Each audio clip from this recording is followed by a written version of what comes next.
Hello students, welcome to maths पाठशाला। आज हम लोग प्रोबेबिलिटी का नेक्स्ट लेक्चर स्टार्ट करेंगे और इसमें भी हम लोग कुछ इंपॉर्टेंट क्वेश्चंस कवर करेंगे। तो सबसे पहला है, let a fair coin is tossed 4 times, find the probability that all outcomes are identical. ठीक है, तो ये तो बहुत स्ट्रेट फॉरवर्ड हो गया। एक फेयर कॉइन को अगर 4 बार टॉस किया गया तो टोटल आउटकम्स कितने होंगे? 2 की पावर 4 यानी कि 16। चलो, तो अब पहले पार्ट में हम चाहते हैं कि ऑल आउटकम्स आर आइडेंटिकल। तो इन 16 केसेस में ऐसे कितने केस होंगे जिसमें सारे के सारे आउटकम्स आइडेंटिकल होंगे? तो दो ही होंगे, जब चारों बार हेड आ जाए या फिर चारों बार टेल आ जाए। ठीक, तो रिक्वायर्ड प्रोबेबिलिटी, फेवर कितने लोग कर रहे हैं? 16 में से दो लोग, और टोटल 16 लोग हैं यानी 16 लोग हैं, तो रिक्वायर्ड प्रोबेबिलिटी कितनी हो गई? 1/8। ठीक, तो ये तो एकदम स्ट्रेट फॉरवर्ड हो गया। सेकेंड पार्ट में क्या बोल रहे हैं? Head and tail occur alternatively. ठीक है, तो क्या क्या हो सकता है इसमें? हेड एंड टेल अल्टरनेटिवली आने चाहिए। तो हेड से शुरू करें तो हेड टेल हो सकता है, या फिर क्या हो सकता है? Tail head. ये दो पॉसिबिलिटी दिख रही है इसमें भी, और टोटल केसेस अभी भी 16 है। तो रिक्वायर्ड प्रोबेबिलिटी यहाँ पर भी कितनी होगी? 2/16, बोले तो 1/8। ठीक, अब थर्ड पार्ट देखते हैं। Equal number of head and tail are obtained. देखो, थर्ड पार्ट में क्या बोला जा रहा है? बराबर हेड और बराबर टेल आने चाहिए, यानी कि दो हेड और दो टेल आने चाहिए। किस सीक्वेंस में आ रहे हैं इट डजेंट मैटर, बट दो हेड और दो टेल आने चाहिए। तो हमें सोचना है कि दो हेड और दो टेल कितने तरीके से आ सकते हैं, वही हमारे फेवरेबल आउटकम्स होंगे। तो फेवरेबल आउटकम्स की बात करें अगर हम यहाँ पर, तो कितने तरीके से दो हेड और दो टेल आ सकते हैं? तो एक तरीका सोचने का ये है कि हमें इन चार लोगों को अरेंज करना है। तो 4 फैक्टोरियल, और उसमें से दो लोग एक जैसे हैं, दो हेड एक जैसे हैं, 2 फैक्टोरियल, और दो टेल एक जैसे हैं, तो 2 फैक्टोरियल। तो ये 4C2 यानी कि 6 आ गया। एक तरीका फेवरेबल, यानी कि 6 तरीके से दो हेड दो टेल आ सकते हैं, एक तरीका ये है सोचने का। या फिर आप इस बात को ऐसे भी सोच सकते हो कि टोटल 4 प्लेसेस है, 4 प्लेसेस में अपने को दो जगह क्या चाहिए? हेड चाहिए। तो चार में से कोई भी दो प्लेसेस सेलेक्ट करके हेड रख दिया वहां पर, उसका एक तरीका। फिर चार में से दो प्लेस सेलेक्ट कर चुके हो, बची कितनी प्लेस? अगेन दो ही प्लेस बची, तो उन दो प्लेस में टेल रखने का एक तरीका। तो ऐसे भी सोच सकते हैं। ठीक, तो इसमें मेरे ख्याल से दूसरा तरीका इनफैक्ट ज्यादा बेटर भी है। तो यानी कि 6 तरीके हैं इक्वल नंबर ऑफ हेड और टेल आने के, और टोटल तरीके हैं 16। तो 6/16 बोले तो 3/8 अपना आंसर आ गया। तो आई होप ये क्वेश्चन सभी को क्लियर होगा। नेक्स्ट क्वेश्चन देखें क्या है। A triangle is formed at random by joining the vertices of a regular hexagon. Find the probability that triangle formed is equilateral. ठीक है, तो एक रफ हेक्सागन बना लेते हैं। तो एक क्या है कि एक अपने पास यहाँ पर हेक्सागन दिया हुआ है, और इसके वर्टेक्स को ज्वाइन करके ना एक रफ सा डायग्राम बनाते हैं। एकदम एक्यूरेट तो नहीं बन पाएगा। ठीक है, मान लो कि ये हेक्सागन है तुम्हारा। ठीक, तो इसके वर्टेक्स को ज्वाइन करके ट्राइंगल बनाएंगे। ठीक है, तो हमें पता करना है क्या प्रोबेबिलिटी है कि ट्राइंगल जो होगा वो इक्विलेटरल होगा। तो क्या किया जाए? तो देखो, हेक्सागन 6 साइड्स है, हमें कोई 3 वर्टेक्स सेलेक्ट करके ज्वाइन करना है कि ट्राइंगल बन जाए, इक्विलेटरल ट्राइंगल बन जाए। ठीक है, तो पहले तो ये देखते हैं कि इक्विलेटरल ट्राइंगल कैसे बना सकते हैं। अगर हम इक्विलेटरल ट्राइंगल ऐसे बनाते हैं कि ट्राइंगल की दो साइड हेक्सागन के साथ मैच करें, यानी कि इस टाइप का ट्राइंगल, ये और ये, इस टाइप का ट्राइंगल जिसमें ट्राइंगल की दो साइड जो है वो हेक्सागन के साथ ओवरलैप कर रही है। तो क्या ये ट्राइंगल आपको इक्विलेटरल ट्राइंगल दिख रहा है कहीं से भी? नहीं, क्यों? क्योंकि जो ये वाला एंगल है, ये वाला एंगल 60 डिग्री होता ही नहीं हेक्सागन में। तो यानी कि अगर ट्राइंगल की दो साइड कॉमन लेके हम, सॉरी, हेक्सागन की दो साइड कॉमन लेके हम ट्राइंगल बनाएंगे, तो फिर वो इक्विलेटरल ट्राइंगल नहीं बनेगा। अच्छा, तो एक साइड अगर हेक्सागन की एक साइड कॉमन लेके ट्राइंगल बनाए तो क्या इक्विलेटरल ट्राइंगल बनेगा? इस टाइप से कुछ बनाएगा तो भी नहीं बनेगा। साफ साफ दिख रहा है कि ये साइड जो है ये बराबर नहीं आ रही है। ठीक है, तो यानी कि अगर ट्राइंगल की एक साइड भी हेक्सागन के साथ ओवरलैप करती तब भी इक्विलेटरल ट्राइंगल नहीं बनेगा। तो यानी कि इक्विलेटरल ट्रायंगल बनने का तरीका क्या है कि ट्रायंगल की एक भी साइड हेक्सागन के साथ ओवरलैप ना करे। तो यानी कुछ इस टाइप का एक जैसे ट्रायंगल बन सकता है, देखो ये ऐसे, ये ऐसे, ये ऐसे, ये इक्विलेटरल ट्रायंगल एक बनेगा। और देखो इसमें तुमने सिमेट्रिकली काम भी किया है।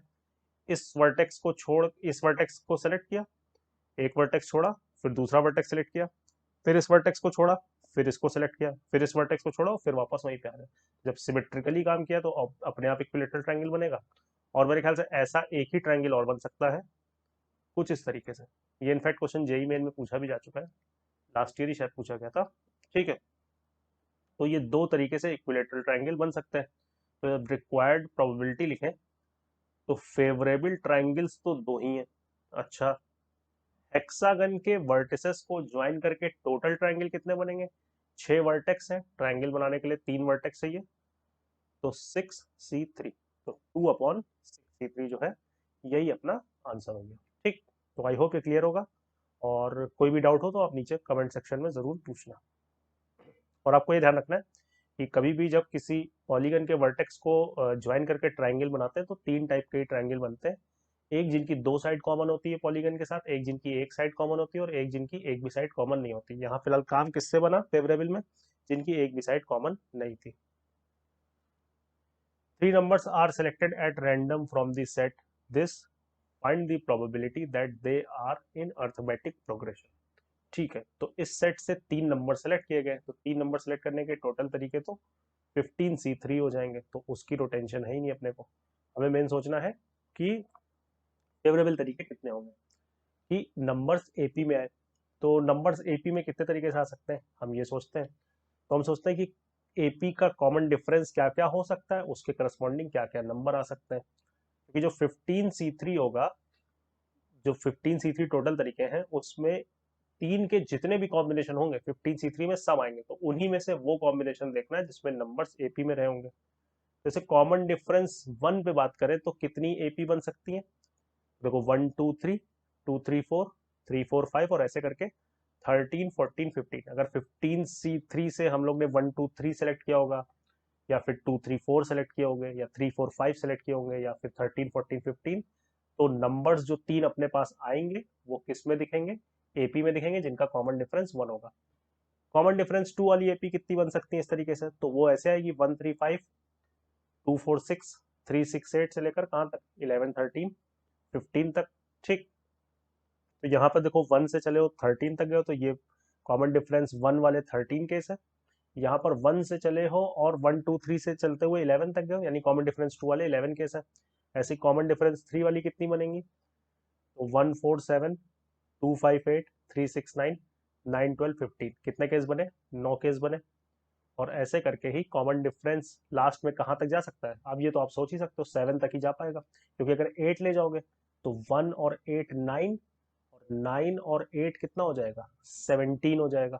तो हमारे पास तो 15 तक नंबर, तो maximum to maximum common difference जो है वो 7 तक जा सकता है। तो 7 तक जा सकता है, तो 1 7 8 8 7 15। चलो अब देखते हैं टोटल कितने ऐसी एपी बनेंगी। तो यहाँ से इससे हमें कितने केस मिले? 1 से लेकर 13 तक गए, तो 13 एपी मिलेंगी हमें, 13 केसेस मिलेंगे कॉमन डिफरेंस 1 वाली एपी। 1 से लेकर 11 तक गए तो 11 केसेस कॉमन डिफरेंस 2 वाली एपी। 1 से 9 तक गए तो 9 केसेस कॉमन डिफरेंस 9 वाली एपी, सॉरी कॉमन डिफरेंस 3 वाली एपी। और ऐसे ही करते हुए 7 5 है ना 3, और फिर एक केस कॉमन डिफरेंस 7 वाली एपी। ठीक है, तो अब रिक्वायर्ड प्रोबेबिलिटी लिखें तो जो टोटल केस है वो कितने हैं? 13 प्लस 11 प्लस 9 से लेकर कहाँ तक? 1 तक। इतने तरीके हैं एपी सेलेक्ट करने के इस सेट से, तीन नंबर जो एपी में हो। और 15 नंबर है तीन नंबर सेलेक्ट करने के टोटल तरीके 15c3। अब ऊपर वाले नंबर्स का सम देख लेते हैं। तो 60 टर्म है तो n/2, और first term plus last term तो 1 प्लस 13 अपॉन 15c3, तो ये आ जाएगा 49 अपॉन 15c3। ठीक, तो एक तो हम लोग ने मैनुअली काउंट कर लिया कि कितने तरीके से हम तीन नंबर्स निकाल सकते हैं सच दैट कि वो एपी में हो। अब अगर 4 नंबर निकाल रहे होते तब भी ये सेम टेक्निक लगाते, तब कॉमन डिफरेंस 1 में कितनी बनती, 1 2 3 4, 2 3 4 5 और ऐसे लास्ट में 12 13 14 15, है ना। 4 नंबर निकाले होते तब भी ऐसे ही सोच लेते हैं। लेकिन जब हम सिर्फ और सिर्फ 3 नंबर निकाल रहे होंगे तब अपने पास एक ऑल्टरनेट मेथड भी होगा, तो वो भी समझ लेते हैं।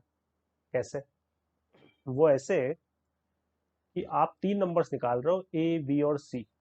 मान लो आपने 3 नंबर निकाले हैं, ए बी और सी, जो कि एपी में है। ठीक, अब वो एपी में है तो इसका मतलब हम सभी को पता है कि 2b बराबर ए प्लस सी होगा। ठीक, इसमें तो कोई डाउट नहीं। तो जब 2b बराबर ए प्लस सी होगा, तो अगर आप यहां पर ध्यान दो कि ये जो है ये एक इवन नंबर है, 2b जो है वो एक इवन नंबर है। तो ए और सी को भी क्या ए मतलब ए प्लस सी को क्या होना पड़ेगा, इनफैक्ट ए प्लस सी को भी इवन होना पड़ेगा, तभी इवन और इवन बराबर होंगे। और अब हम बेसिकली चाहते हैं कि ए और सी का सम इवन हो। तो दो नंबर्स का सम अगर इवन है तो वो कैसे कैसे पॉसिबल है? वो ऐसे पॉसिबल है, या तो दोनों ऑड हो और या फिर दोनों ही इवन हो। दो नंबर्स ए और सी का सम इवन कैसे हो सकता है? या तो ए और सी दोनों ही इवन हो और या ए और सी दोनों ही ऑड हो। ये तो एक बात। दूसरी बात कि जब अपने को ए और सी मिल जाएंगे तो हमेशा बी की एक फिक्स वैल्यू होगी। जैसे मान लो मैंने ए की वैल्यू ले ली 1। ठीक, अब दोनों को ऑड लेना है, या दोनों को इवन, तो ए को 1 लिया तो सी को ऑड ले लिया। तो सी को ले लिया, मान लो रैंडमली ले रहा है ना, ए और सी में रैंडमली ले रहा हूँ। लेकिन अब बी की वैल्यू फिक्स है, बी किसके बराबर होगा, ए प्लस सी बाई 2। तो यानी कि बी की वैल्यू कितनी हो जाएगी, 4 हो जाएगी। मान लो मैंने ए को 2 ले लिया, बी को ले लिया, इवन नंबर ही लेंगे, 12, सॉरी सी को ले लिया 12, बी को नहीं, सी को ले लिया 12। ए और सी दोनों को इवन रखा, तो बी की वैल्यू कितनी हो जाएगी, बी की वैल्यू हो जाएगी अपने आप। अब इसमें कोई जैसे सी में नहीं सोच रहा हूँ, सी में केवल मैं इतना सोच रहा हूँ कि अगर मैंने ए को इवन लिया है तो सी को इवन लूँ। लेकिन बी में सोच नहीं रहा हूँ, बी में तो क्या कर रहा हूँ, 12 प्लस 2/2 यानी कि 7। ठीक, ऐसे मान लो ए को ले लिया तुमने 5। ठीक, सी को ले लिया सपोज कर लो 17, रैंडमली 17। अब बी के बारे में सोचेंगे नहीं, बी तो क्या होगा, ए प्लस सी बाई 2 यानी कि 11। और हमें समझ में क्या आ रहा है, हमें समझ में आ रहा है कि जब एक बार हम ए और सी सेलेक्ट कर ले रहे हैं तो बी के करस्पॉन्डिंग हमें एक ही ऑप्शन मिल रहा है सेलेक्ट करने का। कि मतलब मैंने तुम्हें बताया कि भाई ए की वैल्यू 1 और सी की वैल्यू 7 आ गई है, तो अब बी की वैल्यू सेलेक्ट करने के बाद तुम्हारे पास चॉइसेस नहीं है बहुत सारी, एक ही चॉइस है कि तुम्हें सेट से फिर 4 उठाना पड़ेगा, फिर ए बी सी आ जाएंगे, वो तीनों एपी में होंगे। किसी ने तुमको बताया कि ए 12 आ चुका है, ए 2 आ चुका है, सी 12 आ चुका है, तो अब बी के करस्पॉन्डिंग ऑप्शन नहीं है तुम्हारे पास बहुत ज्यादा। एक ही ऑप्शन है कि तुम्हें उस सेट से उठा के जाके 7 उठाना है। तो यानी कि एक बार अगर ए और सी आ चुके हैं तो हमेशा बी को उठाने का एक तरीका है। और ए और सी को उठाने के तरीके क्या है, या तो दो ऑड नंबर इस सेट से उठा लो या दो इवन नंबर उठा लो, और हमेशा ही बी को उठाने का एक तरीका। तो अब रिक्वायर्ड प्रोबेबिलिटी लिखें, तो फेवरेबल केस में एक बार क्या किया, अच्छा इस सेट में 8 ऑड नंबर है, 1 से 15 तक जा रहे हो, और 7 इवन नंबर है। तो एक बार क्या किया हम लोग ने कि 8 में से दो ऑड नंबर उठा लिए ए और सी के करस्पॉन्डिंग, और बी उठाने का हमेशा कितना तरीका आएगा, एक ही तरीका आएगा। या फिर क्या कर लिया, 7 इवन में से दो इवन नंबर उठा लिए, और इसको बी को उठाने का एक ही तरीका आएगा, ए और सी 7C2 से उठा लिया और उसको उठाने का एक ही तरीका आएगा। और नीचे तो ऑब्वियसली टोटल तरीके हैं, तो वो तो 15C3 होंगे। 8C2 यानी कि 8 7 56 बाई 2 28, और 7C2 होता है 21। तो यहाँ से भी देखो सेम आंसर आ रहा है, 28 प्लस 21 यानी कि 49 अपॉन 15C। ठीक, तो आई होप ये क्वेश्चन आपको क्लियर होगा दूसरे तरीके से भी, कि जिसमें हम ए और सी उठा ले रहे थे तो बी को उठाने का हमेशा एक ही तरीका आ रहा था। ठीक, अब इसका जो अगला पार्ट है, इसमें 4 नंबर उठा रहे हैं, तो इसको आप खुद से सॉल्व करना। ठीक है, और इसका आंसर मैं जरूर चाहूंगा कि आप कमेंट सेक्शन में लिखो। इसमें 4 नंबर उठा रहे, तो जो इसमें ये वाला तरीका सीखा था इसी को फॉलो करने की कोशिश करना। चलो, उसके बाद ये आपको क्वेश्चन सिखाया गया होगा। A rectangle is randomly selected from the grid of equally spaced squares as shown. Find the probability that a rectangle is a square. ठीक है, तो एक रेक्टेंगल सेलेक्ट कर रहे हैं और क्या प्रोबेबिलिटी है कि वो रेक्टेंगल एक स्क्वायर होगा, है ना। जैसे देखो ये स्क्वायर बन रहा है ऐसे करके, ये जो है ये एक स्क्वायर है ना, ऐसे करके ये देखो 1x1 का एक स्क्वायर है। जैसे चेस बोर्ड वाला जो क्वेश्चन करते हैं तो सेम वैसा ही है, तो इसमें ज़्यादा हम लोग एक्सप्लेन नहीं करेंगे और डायरेक्ट लॉजिक जो चेस बोर्ड वाला है वो यहाँ पर लगाते हैं। तो रिक्वायर्ड प्रोबेबिलिटी की बात करें तो नीचे आएगा कि टोटल कितने तरीके से हम रेक्टेंगल सेलेक्ट कर सकते हैं। ठीक है, तो रेक्टेंगल कैसे बनता है, जब दो हॉरिजॉन्टल और दो वर्टिकल लाइन सेलेक्ट करते हैं तो हमेशा एक रेक्टेंगल बन जाता है। ऐसे ही चेस बोर्ड में आंसर 9c2 इंटू 9c2 हो जाता है। तो यहाँ पर 1 2 3 4 5 6 6 वर्टिकल लाइन है, तो 6 वर्टिकल लाइन में से दो वर्टिकल लाइन सेलेक्ट कर लेते हैं एंड 1 2 3 4 5 5 हॉरिजॉन्टल लाइन है, 5 हॉरिजॉन्टल लाइन में से दो हॉरिजॉन्टल लाइन सेलेक्ट कर लेते हैं। तो ये तो बन गए आपके टोटल रेक्टेंगल्स। अब इन रेक्टेंगल में कितने स्क्वायर होंगे तो वो देख लेते हैं। तो 1x1 के कितने स्क्वायर होंगे, तो 5, मतलब एक रो में 5 है और टोटल 4 रो है, तो 1x1 के कितने स्क्वायर्स होंगे, 5x4। ठीक, फिर 2x2 के कैसे होते हैं, क्या हम लोग ने तरीका सीखा था कि बस एक कम करते जाते हैं। 5x4 था, ये 1x1 वाले स्क्वायर है, तो 2x2 के कितने होंगे, 4x3। फिर 3x3 के कितने स्क्वायर होंगे, अगेन एक एक कम कर दो, 3x2। फिर ये हो गए, ये हो गया कौन से, एक बार लिख लें, ये 1x1 के, ये 2x2 वाले स्क्वायर, ये 3x3 वाले, टोटल 6 स्क्वायर बनेंगे। और 4x4 वाले स्क्वायर कितने बनेंगे, अगेन एक एक कम कर दो, तो प्लस का 2x1। अब 5x5 का नहीं बनेगा क्योंकि फिर अगला 1x0 आ जाएगा तो वो 0 हो जाएगा। तो ये टोटल स्क्वायर्स है और ये टोटल रेक्टेंगल्स है। ठीक है, तो जब आप रेक्टेंगल सेलेक्ट कर रहे होगे तो कभी ना कभी स्क्वायर भी बन रहा होगा, तो वही पूछा है कि क्या प्रोबेबिलिटी है कि हमें एक स्क्वायर मिलेगा, रेक्टेंगल इज अ स्क्वायर। ठीक, तो ऐसे ही चेस बोर्ड में टोटल स्क्वायर्स कितने बनते थे, 8x8 plus 7x7 plus 6x6 and so on, कहाँ तक, 1x1 तक, तो टोटल 204 स्क्वायर्स बनते हैं चेस बोर्ड में। 3 numbers are selected from the set A is equals to 1 2 3 4 से लेकर 99। Find the probability that their sum is divisible by 3। ठीक है, तो देखो 3 के रेस्पेक्ट में दुनिया में 3 तरीके के नंबर होते हैं। 3n, जो कि यहाँ पर इस सेट में कौन कौन से हैं, 3 6 9 से लेकर लास्ट कौन मिलेगा, 99। ठीक, 3 के रेस्पेक्ट में ये तो 3n टाइप के नंबर हो गए जो 3 से कंप्लीटली डिविजिबल है, या फिर दूसरा नंबर 3 के रेस्पेक्ट में कौन होता है जो 3 से डिवाइड होने पर रिमाइंडर 1 देता है, जैसे कि 1 4 7 और ऐसे करके लास्ट में कौन मिलेगा, मेरे ख्याल से मिलेगा 97। ठीक, जो 3 से डिवाइड होने पर रिमाइंडर 1 देंगे, और 3n+2 जो 3 से डिवाइड होने पर रिमाइंडर 2 देंगे। तो वो कहाँ से शुरू होंगे, 2 5 8 और लास्ट में मेरे ख्याल से ये कहानी जो है ये 98 तक जाएगी।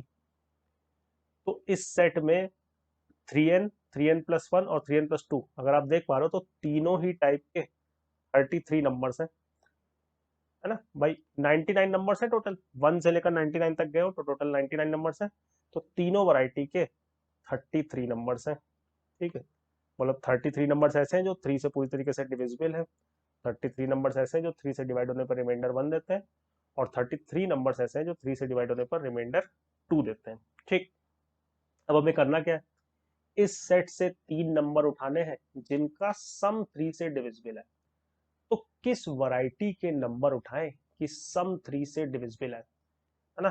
तो क्या हम तीनों 3n उठा ले तो हमारा काम हो जाएगा, तो हो जाएगा। पिक 3 3n, अगर तुम तीनों 3 के मल्टीपल उठा रहे हो भाई तो फिर जो सम होगा अपने आप 3 का मल्टीपल आ जाएगा। ठीक है, और क्या कर सकते हो, और हम कर सकते हैं क्या, क्या तीनों 3n+1 उठा ले तो भी चलेगा, सोचो जरा, तीनों 3n+1 उठा ले तो भी चलेगा। तो बस तीन 3n+1 नंबर को जोड़ के देख लो, अगर सम 3 से डिविजिबल आ रहा है तो फिर चलेगा। 7 4 11, 11 और 1 12। ठीक, तो यानी कि सम 3 से डिविजिबल आ रहा है। और ऐसे भी सोच सकते हो कि तीन 3n+1 को जोड़ोगे तो 3n plus 3n plus 3n 9n हो जाएगा। 1 प्लस 1 प्लस 1 3, तो 9n प्लस 3 भी 3 का मल्टीपल है।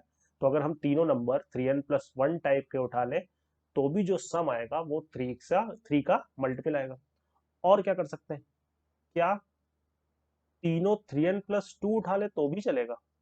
तो मेरे ख्याल से तो भी चलेगा, क्योंकि जैसे यहाँ पर देख लो 8 और 5 13, 13 और 2 15, तो भी चलेगा। क्या और कोई तरीका बचा है कि बस इतने ही तरीके हैं?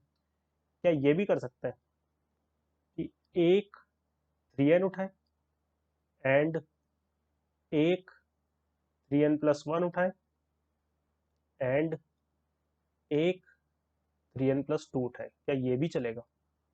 सोचो भाई, एक 3n उठा लो तो 3, एक 3n प्लस 1 उठा लो तो 4, और मान लो एक 3n प्लस 2 उठा लिया तो 2। तो 4 और 3 7 और 2 9, देखो सम क्या आ रहा है, 3 का मल्टीपल आ रहा है। ठीक है, तो और एक देख लेते हैं, एक 3n, एक 3n प्लस 1, एक 3n प्लस 2, तो 9 7 16, 16 और 8 24। क्या और कोई तरीका है? देख लो, क्या दो 3n प्लस 2 और एक 3n उठाने से बात बनेगी? तो नहीं बनेगी। देखो दो 3n प्लस 2 उठाया मान लो तुमने, 5 और 2 7, और 7 और 3 10, बात नहीं बनेगी। तो और आप केस देख लो जल्दी से, और किसी केस से बात नहीं बन रही होगी। तो या तो तीनों 3n उठाए, या तीनों 3n प्लस 1 उठाए, या तीनों 3n प्लस 2 उठाए, या फिर एक 3n उठाए, एक 3n प्लस 1 उठाए और एक 3n प्लस 2 उठाए। ये तरीके हैं अपने पास। चलो अब तो क्या, अब तो प्रोबेबिलिटी लिखते हैं जल्दी से। तो रिक्वायर्ड प्रोबेबिलिटी, तीन 3n टाइप के नंबर उठाने का तरीका कितना? 33 C3। ठीक है, 33 3n नंबर है, उनमें से तीन उठाने का तरीका 33 C3। तीन 3n प्लस 1 उठाने का तरीका भी 33 C3। तीन 3n प्लस 2 उठाने का तरीका भी 33 C3। एक 3n उठाने का तरीका 33 C1। एक 3n प्लस 1 उठाने का तरीका 33 C1, और एक 3n प्लस 2 उठाने का तरीका भी 33 C1, और बीच में एंड है तो मल्टीप्लाई कर दिया है। ठीक है, और टोटल तरीके कितने होंगे?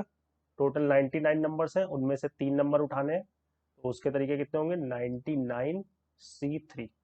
ठीक है, तो फाइनल आंसर अगर हम लोग लिखना चाहें तो ऐसे लिख सकते हैं, 3 × 33 C3 प्लस 33 C1 का क्यूब, यानी कि 33 का क्यूब।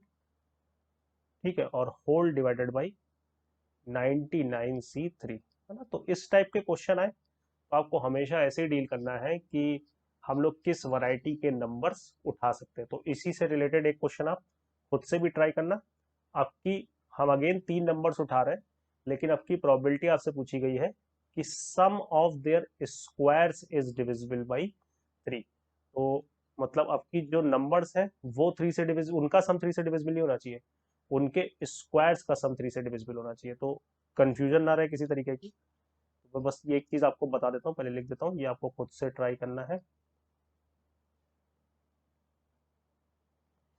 कि जैसे मान लो तुमने नंबर उठाया 1 4 और 5, तो आपकी इनका सम हमें नहीं 3 से डिविजिबल चाहिए, हमें ये नहीं चेक करना, हमें ये देखना है कि क्या 1 square plus 4 square plus 5 square, क्या ये 3 से डिविजिबल है? ठीक है, तो नंबर्स जो आ रहे हैं उनके सम ऑफ देयर स्क्वायर्स पर कई लोग ऐसा कंफ्यूज हो जाता है कि 1 प्लस 4 प्लस 5 के होल स्क्वायर की तो बात नहीं हो रही, नहीं।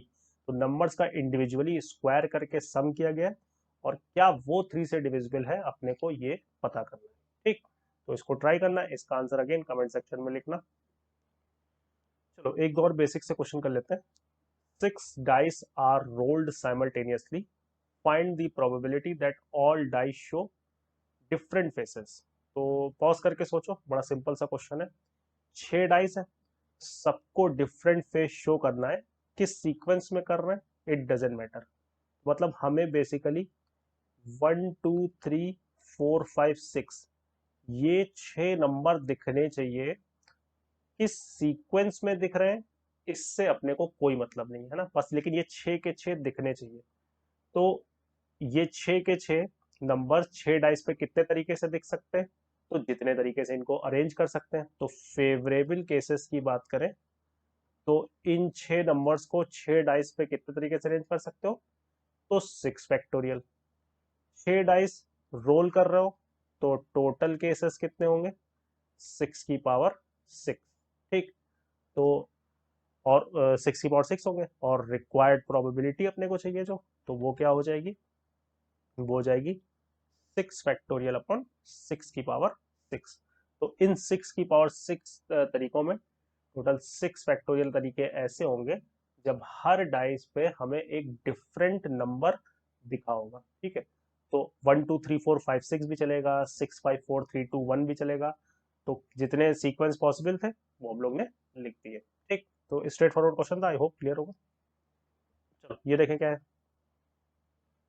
A fair die is rolled 3 times. What is the probability that we get strictly increasing sequence of number? तो टोटल केस तो इसमें 6 की पावर 3 हो जाएंगे। फेवरेबल सोचते हैं, तो strictly increasing sequence of number चाहिए। तो क्या किया जाए, कैसे सोचा जाए इस चीज को, कि ऐसे सोच सकते हैं जैसे ये चलेगा 1 2 4, ये चलेगा, है ना, इसमें कोई दिक्कत नहीं है। अच्छा, क्योंकि स्ट्रिक्टली इंक्रीजिंग सीक्वेंस में आ रहा है, क्या 1 1 2 चलेगा, तो नहीं चलेगा ना, ये चलेगा 1 2 3, क्या ये चलेगा, तो बिल्कुल चलेगा। 1 5 6, क्या ये चलेगा, तो बिल्कुल चलेगा। क्या 1 3 2 चलेगा, नहीं चलेगा। ठीक, तो हमें दो चीजें समझ में आ रही हैं जिन जिन 3 केसेस को देखो जहां पर टिक लगा हुआ है। पहली बात तो अगर आपको स्ट्रिक्टली इंक्रीजिंग सीक्वेंस चाहिए, ठीक है, अगर आपको स्ट्रिक्टली इंक्रीजिंग सीक्वेंस चाहिए तो पहली बात तो आपके पास क्या होने चाहिए, 3 डिस्टिंक्ट नंबर्स होने चाहिए। ठीक, क्योंकि अगर 3 डिस्टिंक्ट नंबर्स नहीं हुए तो फिर गड़बड़ हो जाएगा, तो फिर तो इस टाइप की सिचुएशन बन जाएगी। तो ये स्ट्रिक्टली इंक्रीजिंग सीक्वेंस नहीं है ना। तो पहली बात तो जो 6 नंबर है दिखते हैं हमें एक पर्टिकुलर डाई पे, उनमें से कोई 3 ही नंबर आएंगे। ठीक, तो वो 3 नंबर कौन से होंगे, तो वो 6 C3 से हम लोग ने 3 नंबर सेलेक्ट कर लिए। अब मान लो, सपोज कर लो, यहाँ पे फिर से मैं बनाऊं, 6 C3 से तुमने नंबर सेलेक्ट किए 4 2 और 5। अब इनको तुम चाहते हो कि ये स्ट्रिक्टली इंक्रीजिंग सीक्वेंस में लगाओ, तो स्ट्रिक्टली इंक्रीजिंग सीक्वेंस में इनको लगाने का क्या एक ही तरीका है, वो क्या, 2 4 और 5, एक ही तरीका है, 2 4 और 5। तो यानी कि जब एक बार तुम 3 नंबर सेलेक्ट कर लोगे, है ना, अभी इसको पीएनसी की तरह सोचो, फेवरेबल केस हम पीएनसी की तरह सोच रहे हैं ना, प्रोबेबिलिटी में मत जाओ। तो तुम्हारे पास 6 में से तुम्हें ये सोचो कि 6 नंबर्स हैं 1 2 3 4 5 6, उनकी मदद से तुम्हें 3 डिजिट का नंबर बनाना है जिसकी डिजिट जो है वो असेंडिंग ऑर्डर में हो। तो 6 C3 से 3 नंबर सेलेक्ट कर लिए और उन 3 नंबर्स को असेंडिंग ऑर्डर में लगाने का एक ही तरीका है। तो फेवरेबल केस कितने हो गए, 6 C3 × 1। अब अगर हम लोग रिक्वायर्ड प्रोबेबिलिटी लिखना चाहें तो वो कितनी हो जाएगी, तो वो हो जाएगी 6 C3, ये फेवरेबल केसेस, और टोटल केस कितने, 3 डाइस को रोल कर रहे हो, मतलब एक ही डाई को 3 बार रोल कर रहे हो, तो 6 की पावर। तो अगेन आई होप ये क्वेश्चन क्लियर होगा। अगेन फिर भी अगर आपको कंफ्यूजन है तो आप जरूर कमेंट सेक्शन में क्लियर करेंगे। चलो एक और क्वेश्चन देखते हैं। In a game of bridge 13 card combination from a pack of 52 playing cards is dealt to a player. Find the probability that 9 cards are of the same suite. ठीक है, मतलब कोई ये गेम होता होगा ब्रिज विज का, तो उसमें 13 कार्ड जो है वो डील किए जाते हैं किसी प्लेयर को। ठीक है, तो टोटल तरीके तो हो गए 52C13। तो हम क्या चाहते हैं कि 13 में से 9 कार्ड जो है वो सेम स्वीट के हों, मतलब या तो वो 9 कार्ड क्लब के हों, या 9 हार्ट के हों, या डायमंड के हों, या स्पेड के हों। ठीक है, तो एक काम करते हैं, जरा पहले तो लिख लेते हैं कि क्या क्या होता है अपने पास। Club, heart, diamond and spade.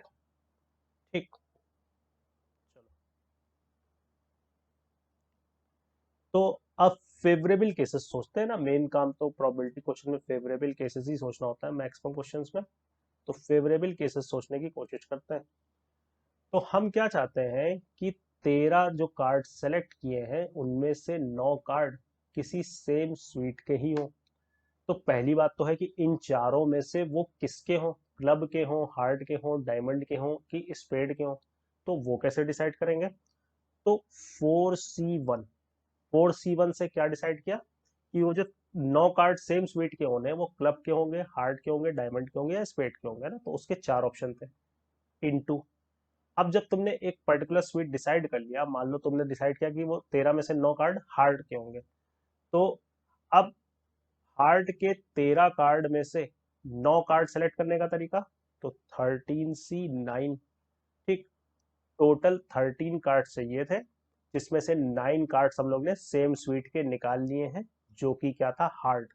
लेकिन टोटल 13 कार्ड चाहिए, अभी भी 4 कार्ड आने बाकी हैं। अब वो हार्ट से नहीं आ सकते ना, क्योंकि हम 9 कार्ड सेम स्वीट के होने थे, तो अब बाकी जो 4 हैं वो किसी अलग स्वीट से आने चाहिए। तो अब अपने पास अवेलेबल कार्ड्स कितने, टोटल 52 कार्ड्स थे। उसमें से पहले हमने 4C1 से हार्ट को अलग किया, फिर 13 हार्ट के कार्ड अलग करके उसमें से 9 कार्ड सेलेक्ट कर लिए। तो अब क्लब, डायमंड और स्पेड के मिला के कितने कार्ड्स बचे हैं? तो वो बचे हैं 39 कार्ड्स। और हमें और फर्दर कितने कार्ड चाहिए? तो हमें 4 कार्ड्स और चाहिए। तो ये आ गया 39C4।